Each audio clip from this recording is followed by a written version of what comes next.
Stephanie Milky here, aka KetoMOM, or often called mom, sis, Steffi, daughter, wife, aunt, and friend. Just like many of you, I carry a lot of titles. My favorite title is mom. I should probably say wife, which takes a lot of my time. But let's be honest, if you want to do something and do it well, you will make the time for it. Commitment is hard because we find ourselves overcommitted, but when you practice prioritizing, you will find out what is actually important and what you can let go. With the KetoMOM podcast, you will learn together how to manage our time, commit to the most important things in life, and I will equip you with the tools you need to feel qualified each step of the way. My name is Stephanie Milky, and welcome to the KetoMOM Secrets podcast. Good morning. Welcome to the KetoMOM page. My name is Stephanie. This is my amazing husband, Steve, and we have a question for you. It's very important that you answer. It's very important that you answer. Do you see the word discipline as if you hear discipline, does it trigger you to think negative? Or do you hear discipline and then do you think yeah, I'm disciplined. This is great. Do you think goals and achievement, rewards, or do you think a spanking? A discipline, right? All words, yep. Spanking. So how do you see it? How do you see the word discipline? You could just say negative or positive. Answer below. We're going to dive into this book called The Power to Change. We have been talking about it for a little while. We are on chapter 2.3.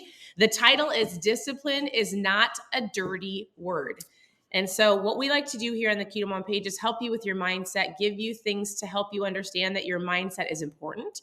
And it actually is one of the key factors of whether you hit your goals, whether that's fat loss, financial, spiritual, relationships. Our hope is that you understand that your thinking is powerful. We walk through books. We do it together. You can always go to ketomomsecrets.com and click on recipes, mindset, ketones, mom fuel, how to get started. But today we're diving into this book, which I'm super excited about. All right, let's give them the first. All right, hold on. highlight. I got to put my Bubba cup down. Yeah. Did you know that was the name of my first hamster? Isn't this cute? It's a Dwarf cute cup. hamster. I got it from my friend Sherry. She's my mentor. He was definitely disciplined because he multiplied himself to 47 hamsters. All right. He did, and then he had to let them all go. That was his. Was that your first entrepreneurship? Yeah, I was in a hamster business. It started with one. I thought, he's lonely. He needs a friend. How old are you? 12? I'm probably younger than that, maybe 10. And then what happened, though, the local pet store actually bought my first hamster baby. And I thought, oh, my goodness, at $5 a pop, I can make some money. I could make so much money. So then I didn't know anything about anything back then. So you had 50 of them. Well, it ended up the second time I went, they only bought 3 out of the 5. So I had 2 extras. So now I had 4 hamsters. Which turned into 20? It's turned into 20. 40. And then it just was ridiculous. That is there you go. That's the end of that story. All right. Here is the main point of this chapter. We're not going to read the stories to you, but you should get the book. But I love that he said this. He goes, trying hard does not work. So we've been talking about trying versus training. We listened to a really great message yesterday. Yeah. So if you want that message, just comment message down below or send us a message. Incredible. We're going to send it to you. And it's just fascinating. Since I've turned on the awareness filter of just listening for that word trying. Yes. It's everywhere. Everywhere. How often do people say, I'm trying to eat better. I'm trying to get out of debt. I'm trying to have a better marriage. So Craig did an incredible message. And I actually think it was yesterday, right? So we'll send you the message. You can read the book, but I would highly recommend listening to message. Post message below and we'll send it to you. And I'm just going to give you the one key point because I think sometimes you can hear things and I'm like, okay, what really is the difference between trying and training? And he said, trying is like you're giving it just talk, right? I'm trying to lose weight, but you actually didn't pack your lunch today. I'm trying to run more. I'm trying to work out, but you haven't bought in yourself the shoes or the outfit or the gym membership, but you think about it and that's not good enough. So he says, trying hard does not work. So we're talking about diving into the concept of training. And then he goes this. He goes, actually, I'm not going to read all the stories to you. He goes, training by doing daily disciplines. The word discipline is what actually works. So we talked about training. We talked about doing the things like buying the shoes, buying the outfit, prepping your meals. You're training every single day. Those are disciplines. This is Ranger. King Julian. If you want to follow cute King Julian on No, TikTok, don't do it. Yeah. Oh yeah, you can do he it. just launched his Okay. career. Okay. I'm going to read a little bit of this too, because I think it's powerful. And then we can give you some true insight from things that we've gone through. And I hope this resonates with you, because honestly, I have people that message me every day. And do they not ask me, Every day. I've been doing all of the things. Yep. I've been trying. And I'm like, we're learning this word. Trying doesn't work. We even caught our family last night as we were talking about things. Yep. Steve's like, oh, no, we don't try. We do. And it's interesting then when you people don't get it right away. Right. They just don't. They're like, huh? What? But I'm But I doing am good. trying. Because It almost like to get mad. we've legitimately been ingrained. It's about behavior modification. Right. Well, I've been doing it for 3 days. I'm doing so great. I don't understand. I've been doing it for a week. The weight hasn't come off. I ask, well, why are you doing it? I don't know. So, and I don't want to condemn. I don't want Right. to judge. That has been my life for 18 plus years. Yeah. And I will say another quick update, because we're journeying on this all together. Yes. Last night was a double birthday party. My mom and my brother. It was an amazing party. There was a bunch of lie cake. There was cookies. There was carrot cake. All this stuff was there. And guess what? You ate 0. I had 0 temptations. I think that's the key. Yeah. When they brought the carrot cake out, actually, that was actually there's a phrase in here that pretty will go fascinating, to that. because I thought, ooh, this could be the thing. And right then and there, it was like there was the cue, and then I thought, oh, but it's not so bad if I just have a little bit, right? You can justify things easily. But then I asked myself this question. I'm gonna read this. And the question was, what would somebody who's honoring his temple for the Lord, what would he eat? If I want to be a good steward of my body. It's good. And guess what? Carrot cake did not make the list. So guess what? I didn't eat it. I'm so proud of you. So I'm not going to say like I've completely mastered this yet, because I feel like it is for me to say, it's an everyday reminder. 18 years, I've battled with it almost every day, multiple times a week. And now to going from I'm 3 days away from completing my 100 push-up plan, which I'll give you some updates on Friday with some explosive numbers.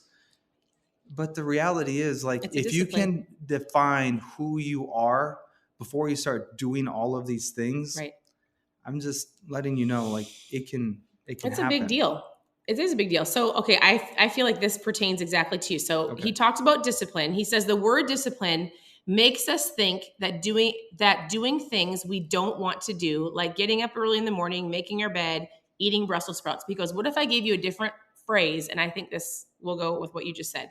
Discipline is choosing what you want most over what you want now. There's always something that we want right now. That now desire it's seductive because it's a promise instead of a gratification, right? So for example, he says there's also something that you want most. So Steve wants most to be in the best shape of his life by August, by his 39th birthday. What he might wanted now, yesterday during the party, was the carrot cake. But he said, you know what? I want most, right? Mm-hmm. So basically he said discipline is getting into your mindset. What do I want most rather than now? And the most is still a gratification, but usually the gratification of most comes later, not in the moment. Yeah, and it's deeply seated. Right. It has more meaning to it. Right. In the long run, other than, that just tastes good. Right. And so he gave examples. He's like, in your marriage, if you're working on your marriage, what you want now maybe is to watch TV and check out of life after a long day, but what you need most, and if you really truly want a better marriage, is to sit down and have a meaningful conversation with your spouse. Yeah. Finances, right? What do you want right now? You might want to click that buy now on Amazon. What you want most is to be out of debt. Right. But what you might do now is you might want something that your friend has, or you want to go to Target, or you want to go spend the money because it gives you the instant gratification because you want that right now. But what you want most is I want to get out of debt, right? He talks about a spiritual walk. What you want most is a great relationship with God, but what you want right now is more sleep. It's the instant versus the long term. And so he goes, training instead of trying means choosing the right disciplines. Oof. And so he gives, I underline the entire book. Steve's always like, what are we talking about? And I give him the highlights, and then he's like, but you underline the entire book. The book is so good. So if you don't have it, there's an Audible book. He's doing messages right now. So we'll send you the message. If you didn't hear yesterday's message, it's called Trying versus Training. I really think that it'll wrap a lot of it up for you till we're up to date. If you want the message from yesterday, post a message below and we'll send that to you. But for those of you who are on Instagram who are tuning in, you actually need to send us a DM, because as soon as we shut this down, all the messages disappear. Yep. So he says, no one likes pain. Why would you choose pain? But he goes, either way. So he shares a ton of stories. Either way, you're going to have pain. So I'll give you an example. If you choose not to go to the gym, right? You don't have the instant pain or the soreness, but you're going to have pain later on down the road when you're having to take care of your sick body, right? That's pain. He goes, or you can choose the pain right now of the working out and having sore muscles, or later on when you can't get off the floor. So there's just different things of like, you can either work on it right now or you can work on it later. And either way, you're going to have to work through it. Right. It just might not be the way that you want to. All right. There's so many things. I'm going to say to grab the book, but this is the thing I started, so I have to read this. Okay. I think and then we'll give the action step. All right. Can I read this one? Yes. All right. So desire alone won't get you what you want most, but discipline will. Right. So don't avoid the pain of discipline.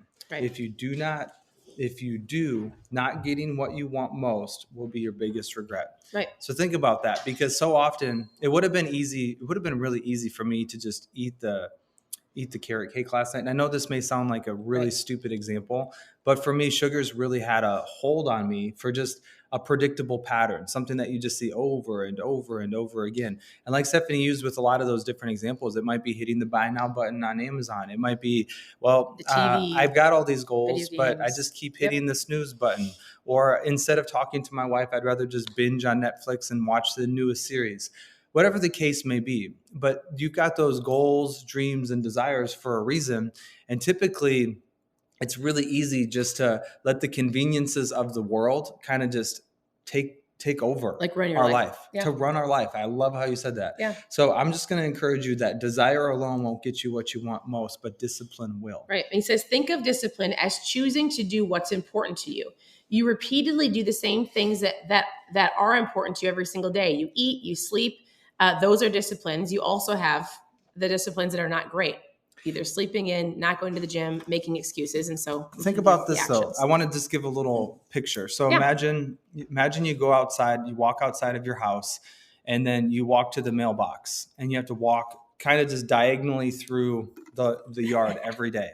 Well, what happens after 20 years of doing the same path? Do you think there's going to be a rut? Do you think there's going to be a bare spot? Like, do you think there's going to be an ingrained path? Wrecking the grass. Okay, so think about your everyday life and those things that you want to overcome. Right. I mean, you've ingrained certain patterns. Certain habits, our daughter has been going through neuro-linguistic programming, and it talks about the patterns that you have in your brain. And sometimes you have to interrupt those patterns. Right. By taking a different path. For sure. But that seems painful. Yes. But creating that new path requires some work. Some discipline. And so behavior modification is where most people just originally go to. Like, I got to tweak my path just a little bit before I go. But you have to truly understand why you want to change the path before you do. And it's important to hear this. We're talking about changing your disciplines and your habits, but before you did this part of it, before you decided to take the different route, or before you decided to implement a different discipline, you've already worked through who you are, right? We've talked about the trying versus training, and now you're going to put that into work, and you're actually going to do the work, right? So good. So here are the action steps. Number 1, it says identify the top 3 areas in your life where you feel like you lack discipline. If you're taking notes, if you're journaling, that's the first thing you're going to do today, maybe sometime on your lunch break or tonight. Identify the top 3 things in your life where you feel like you lack discipline. And then next, identify the top 3 areas in your life where you exhibit the most discipline. And it might be, what do you think yours are? I feel like we go to CrossFit every day. That's one of ours. We get up every morning and read our Bible. Mine is honoring Stephanie's alarm clock. So like when her, I'm serious though, but like when her alarm clock goes off, to me, that's the cue to start owning my day. So I get up, I hit the red, like I just have a routine. Yeah. So I hit the red light. I was reminded last night through this still small voice that mindset and calmness matters to me. Like when I feel like I'm calm in my brain, I have awareness of what is triggering certain emotions in my body and things around me. So I have this really cool thing called the Muse headset, and it's been sitting in a drawer for probably a year and a half. Actually, it's been exactly a year. It said, you have not done this for 356 days. And so last night I was reminded to start doing that again. Yeah. But that is calms your mind. Yeah. So that's an area where I'm lacking discipline, but it was It's a gentle quiet. reminder. And the reason why I want to is because if I'm like, it's just a part of my awareness. Yeah. So I love that. It says, in the parts of your life where you are choosing what you want now over what you want most, write down the reasons why you may be putting off the pain of discipline and risking the pain of regret. Does this make sense? I hope this is making sense. Grab the book, do the actions. Today, all you're doing is identifying the areas of your life where you lack discipline, and we're going to start changing that. Yeah, I would say even me coming on to this live with Stephanie is kind of a big deal it's a discipline. It's a discipline. It's painful for him because he doesn't love to do it. You love to do it, but you don't like to always, you feel like you're a behind the scenes person. And I said, you have value to add, so I need you to help me. Yeah. So I would just encourage you, hopefully, like we'll see on Friday when you get some explosive test results, perfect push-up plan. But should we record you doing them? If you want to, I don't care. I just have to beat 7. All right. I can beat 7? Yes, you for sure can. I'm pretty sure I can. Want to read the principle and then we will let them go. So here's the principle for the day. So think about this, take this to heart because this it is important. Will radically shift where you are next year. Yeah. So you don't want to be beating the same dead horse a year from now. So discipline is choosing what you want most over what you want now. The path to public success is always paved with private discipline. So often people just want like what they see. Like they see all these other people doing all these things, but they do not see the behind the scenes work, the right choices at the right time. And most of the disciplines are extremely boring. You think to yourself like, oh, well, it's just not that attractive. It's just not that sexy. But the reality is to get all the stuff that you want, you have to do. Yeah, you get to do it. And if you identify the reasons why you want to achieve those goals or to achieve those dreams, it's deeply seated to the reason that I believe God gives you the desires of your heart. Yeah. And you are called and created to do only the things that you can do. And so stop sitting on the sidelines. Today's the day. Discipline is something that is so important. Identify who you are before why you do it. And keep plugging in to this book, to this page. Keep listening to KetoMOM because she'll give you all the habits. And she's here to give you value with mindset because it does truly make a difference. It does. It's important. So send us a message, reach out. You can always go to ketomomsecrets.com. Otherwise, continue to tune into the page. We look forward to walking through the rest of the book with you. And thank you for tuning in. Your presence matters, and we love to see your comments. So I hope you guys have a great day. We'll talk to you later. Bye, everybody.